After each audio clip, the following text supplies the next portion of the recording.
और जब तक हम लोग हाथ में हाथ धर कर बैठे रहेंगे, ये अपनी मनमानी करते रहेंगे। तूने सारे पैसे लौटा दिए हैं भाईजान।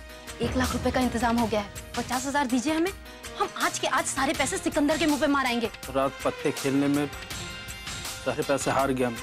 या अल्लाह! आज शाम 6 बजे तक हमें अपने 1.5 लाख पे वापस चाहिए, नहीं तो तुम जानती हो कि क्या करना है। इतने सारे पैसों का इंतजाम हम इतनी जल्दी नहीं कर पाएंगे। एक रास्ता है। सलाम बिटिया, माजरा क्या है? यहाँ सबको क्यों बुलाया है? सफीना, भाइयों और बहनों, आप सारे लोग हमारी बात ध्यान से सुनिए। बहुत जरूरी और अहम बात है। हमारे इस महिला समूह को शुरुआत करने के लिए सफीना का बहुत बड़ा योगदान है। बहुत ही कम समय में इसने महिलाओं को इकट्ठा करके संगठित किया है।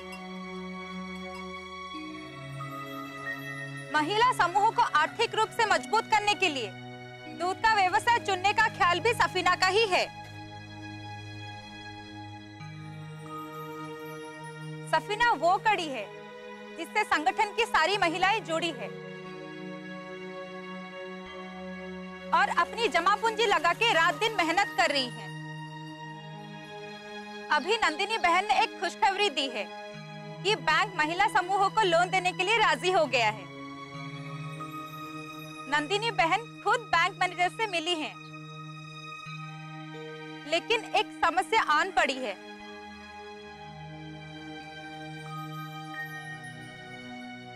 अगर इस समस्या का निदान नहीं किया गया तो हमारी सफीना को महिला समूह छोड़कर प्रधान की यहाँ नौकरी करनी पड़ेगी। क्या हम अपनी सफीना को ऐसे जाने देंगे? पर सिकंदर की गुलामी क्यों करनी पड़ेगी? कोई हमें ये तो बताए। क्योंकि उसने उससे पैसे उधार लिए थे। मुझे 1.5 लाख रुपए चाहिए।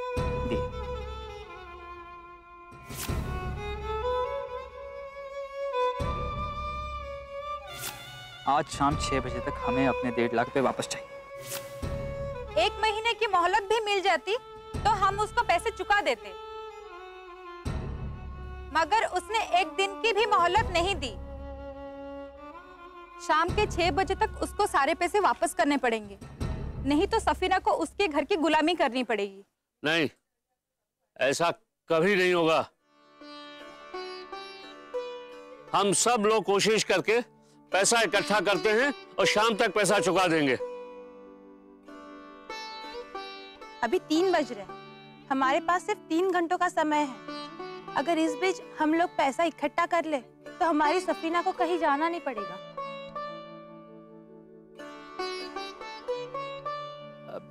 मैं मोहम्मद हाजी अपनी तरफ से 5,000 देने का ऐलान करता हूं बिटिया। और मैं डॉक्टर वासुदेव 3,000 रुपए। तरफ से 1500। 5,000 मेरी ओर से। मेरी तरफ से 500, 300, 600, 300।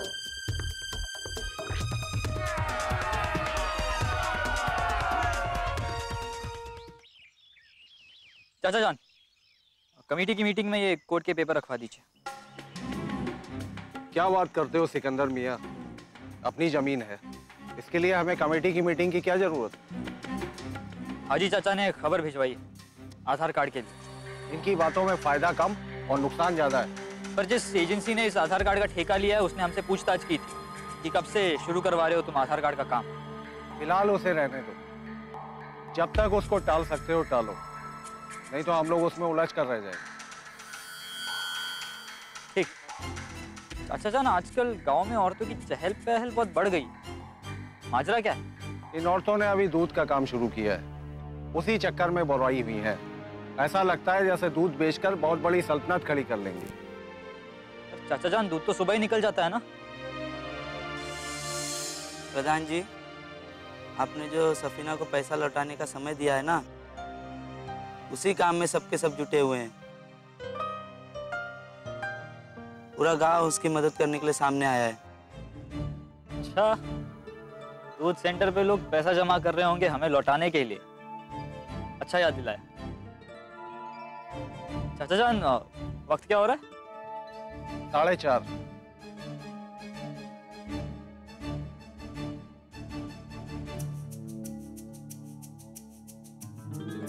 कितने पैसे जमा हो गए? 36,595 रुपए। वक्त क्या हुआ है? जी 5:15 बज रहे हैं।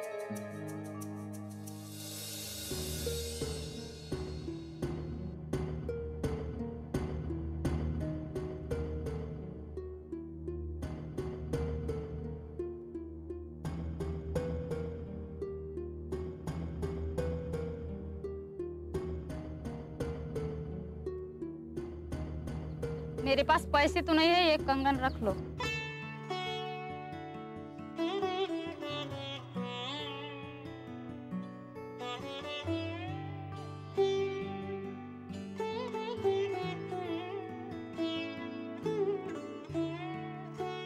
दीदी मेरे पास पैसे तो नहीं है, ये चेन रख लो।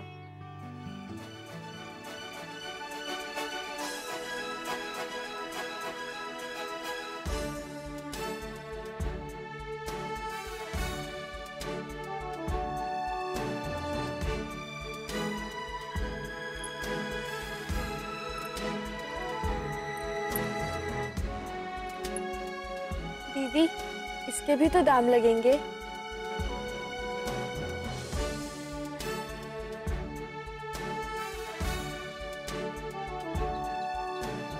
सब चीज के 10,000 रुपये मिलेंगे। सेठ जी ये तो बहुत कम है, कम से कम 15,000 तो दीजिए। 12,000 से एक पैसा ज्यादा नहीं देंगे। सेठ जी 15 रुपए और दे दीजिए उधार में, अभी बहुत जरूरत है। उधारी का धंधा नहीं करते हम। ये रहे आपके 12,000।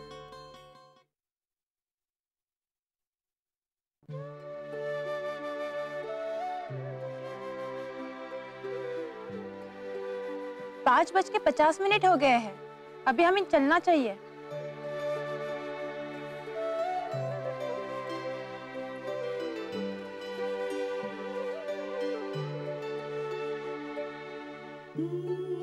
कितने? इसमें 1500 कम है।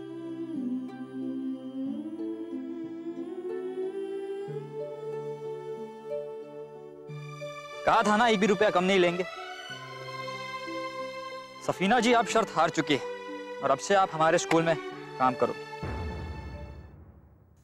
आप प्रधान हो, ऐसे महाजन जैसे बात नहीं कर सकते।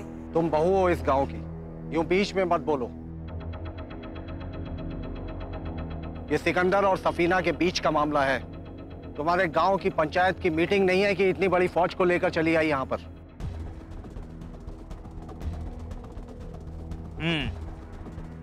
1 मिनट बाकी है। अब क्या करोगी?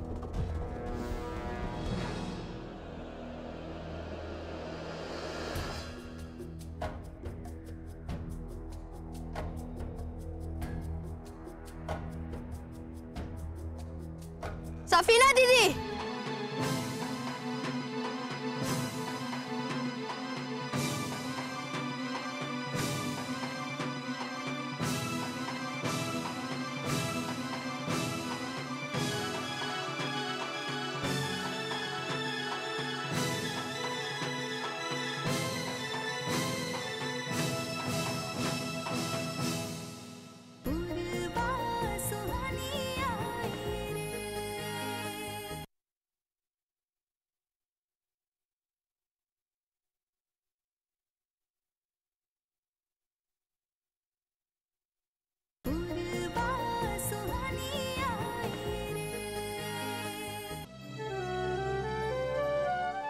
अल्लाह की कसम, आपने इस भीख मांगने वाले लड़के को मदरसा पहुंचाया।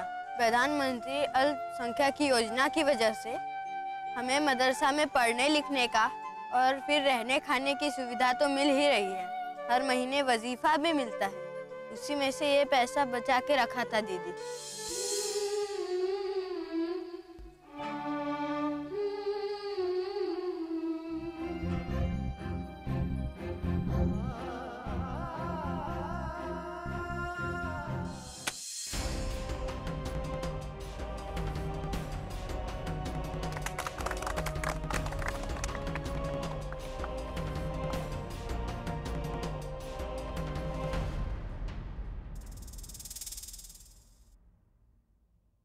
आराम से।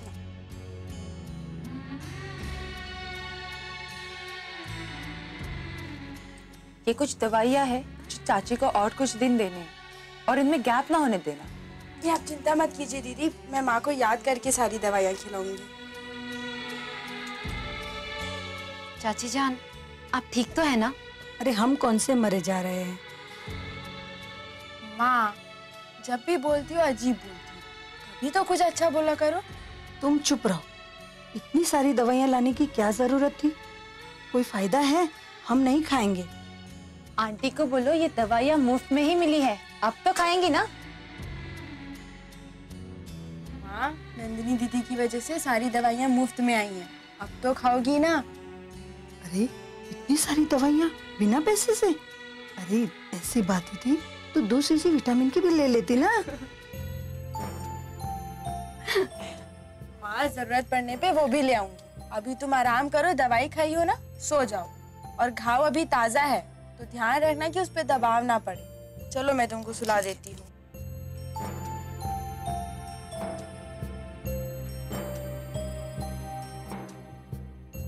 ये तो आप लोगों ने कमाल ही कर दिया, 4 घंटों में इतने पैसे जमा भी कर लिए। नंदिनी जी, ये सब आपकी वजह से ही हो पाया है, वरना हम तो सोच रहे थे कि कैसे क्या कर पाएंगे। ये जज्बा ही आप लोगों को एक दिन आगे ले जाएगा।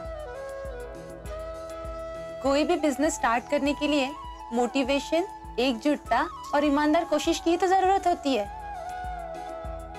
ग्रुप को एकजुट करके सबको साथ में लेके चलना चुनौती भरा काम होता है, लेकिन आप लोग ने वो बखूबी निभाया। बस एक काम और हो जाता तो और भी मजा आ जाता। क्या नंदिनी जी? मुझे रितु का आइडिया अच्छा लगा आप लोगों के बिजनेस के लिए। कौन सा आइडिया? कि आप लोग दूध का पैकेट बना के घर घर तक पहुंचे। लेकिन नंदिनी जी, इस काम के लिए हमारे पास बिल्कुल भी पैसे नहीं है। बैंक का लोन बहुत जरूरी हो गया है। सारी बातें फाइनल हो गई है, कल मैं बैंक मैनेजर से मिल रही हूँ। अब बहुत आसानी से लोन भी मिल जाएगा। रितु, तुम सबका फोटो और आइडेंटिटी कार्ड ले आओ जॉइंट अकाउंट बनाने के लिए। हो जाएगा दीदी, हमें इस बिजनेस को बहुत आगे लेके जाना है।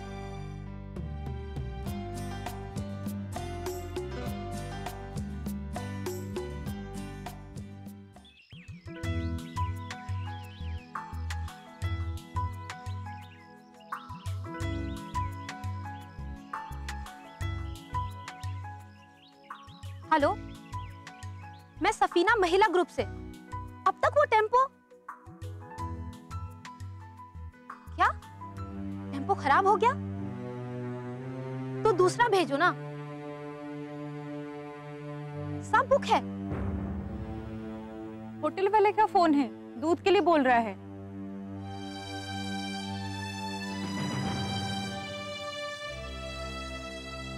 या अल्लाह, अब हम क्या करें? इस तीनों टेम्पो को अभी खराब होना था। एक काम करते हैं, ट्रैक्टर से भिजवा देते हैं। भाभी जान, आप बिल्कुल ठीक कह रही हैं। रितु को बोलिए कि अभी के अभी मुबारक अली को फोन करें। हम दूसरा कुछ देखते हैं।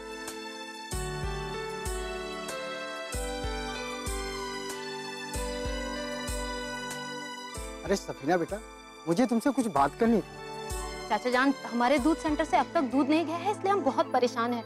अभी कोई बात नहीं कर पाएंगे। वक्त रहते अगर लोगों तक दूध नहीं पहुंचा तो हमारे कारोबार पर बहुत बुरा असर पड़ेगा। सफीना दीदी, अब्दुल हाजी ट्रैक्टर पे बालू ढो रहा है, वो नहीं देगा ट्रैक्टर। क्या मतलब? आज वो ट्रैक्टर नहीं भेजे? हाय अल्लाह, अब क्या होगा?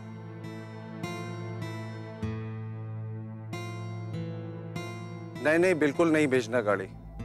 बहुत अच्छे। और वो सिंह ट्रांसपोर्ट को भी बोल दिया है। देखते हैं कब तक चलाते हैं अपना धंधा। कब तक मना करोगे? उनका भी तो धंधा है, उन्हें भी तो नुकसान होगा। ज्यादा दिन नहीं, बस 2 दिन देखना है इन औरतों को। क्यों? आज का दूध पहुंचा नहीं? नहीं, एक बूंद भी दूध नहीं गया। मुझे ट्रांसपोर्ट कंपनी वालों के फोन आ रहे हैं बार बार कि दूध सेंटर से उनको फोन आ रहा है कि गाड़ी क्यों नहीं भेजी। मेरी एक आवाज पर सबने ना कर दिया है। इनका सारा का सारा दूध खराब हो जाएगा और इनके खरीदारों पर से इनका भरोसा उड़ जाएगा।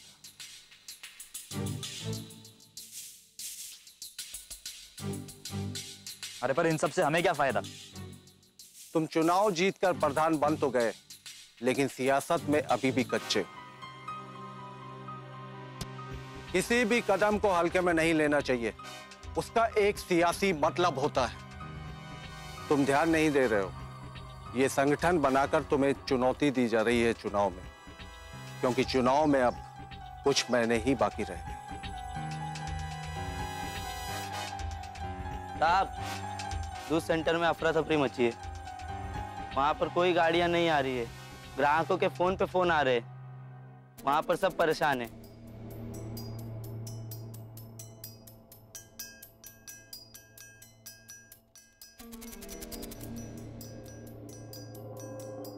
ये हुई ना बात, देखा कैसा करारा जवाब दिया है हमने।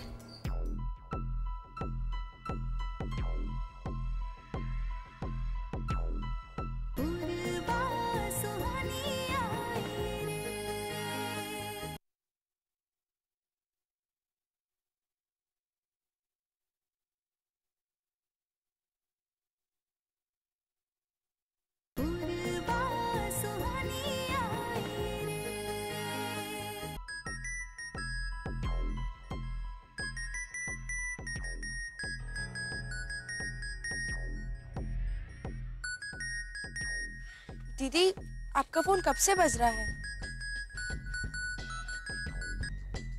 बजने दे तू। उठा के देखिए तो किसका है। और किसका होगा रितु? दुकान वाले का होगा। सुबह से सैकड़ों फोन आ चुके हैं, सब यही चिल्ला रहे हैं कि दूध कब पहुंचेगा। किसको क्या जवाब दे? सबको फंसा दिया हमने। हौसला रखो बेटी, मुश्किलें हर काम में आती हैं और उसे पार करना ही बहादुरी है। जिस इंसान के अंदर मुश्किलों से लड़ने की हिम्मत होती है ना, आखिरकार जीत उसी की होती है। मैंने फोन किया अपने एक साथी को, उसका अपना ट्रैक्टर है। आज का सारा दूध उसके ट्रैक्टर से चला जाएगा। जल्दी भेजिए ना चाचा जान, नहीं तो दूध पड़े पड़े खराब हो जाएगा।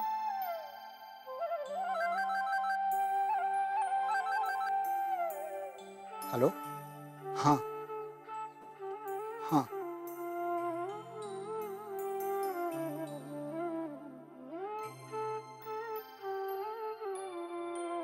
क्या हुआ? आ रहा है ट्रैक्टर? उसका ट्रैक्टर शिकारगंज में गिट्टी ढो रहा है। वो कह रहा था कि दूध वहां तक आ जाए तो उसके आगे वो पहुंचा देगा, नहीं तो वापस ट्रैक्टर आने में 2 घंटे लगेंगे। शिकारगंज तो यहाँ से 3 किलोमीटर दूर है। पर वहां तक जाएगा भी तो कैसे?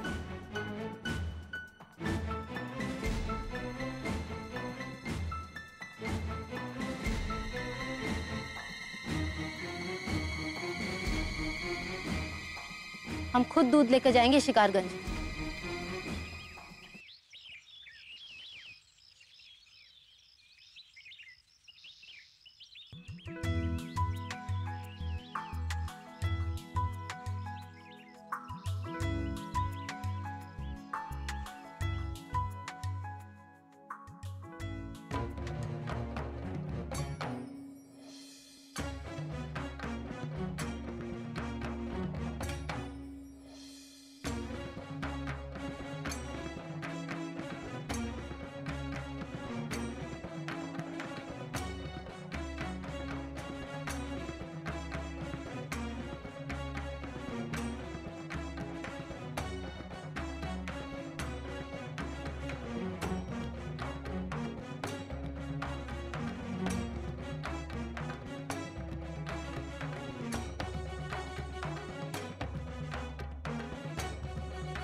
क्या चाचा जान, कोई काम आपने सलीके से किया है?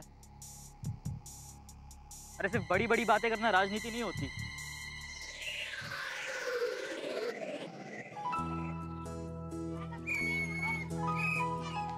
चाचा जी, एक खुशखबरी है। वो क्या बेटा? हमारी महिला समूह का लोन पास हो गया।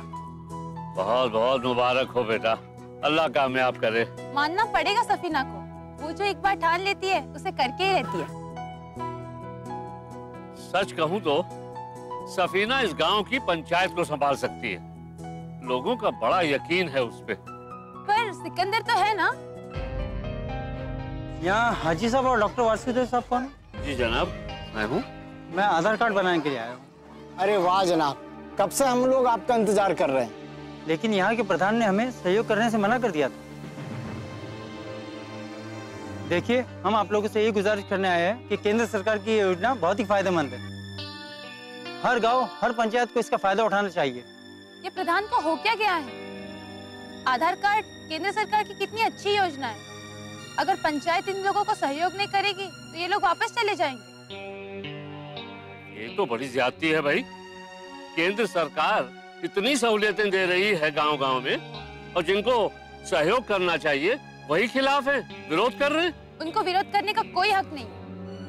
हमारी एजेंसी ने काम लिया है। हम जिले के काफी गांव और पंचायतों को कवर कर चुके हैं। अब कुछ ही पंचायत बाकी है। नंदिनी, अब तुमको ही कुछ करना होगा। आप लोग सफीना को बोलिए कि वो गांव के लोगों से मिले और उन्हें तैयार करें। बेहतर है बेटा। आधार कार्ड की ये अहम योजना कोई पंचायत रोक नहीं सकती। चलिए।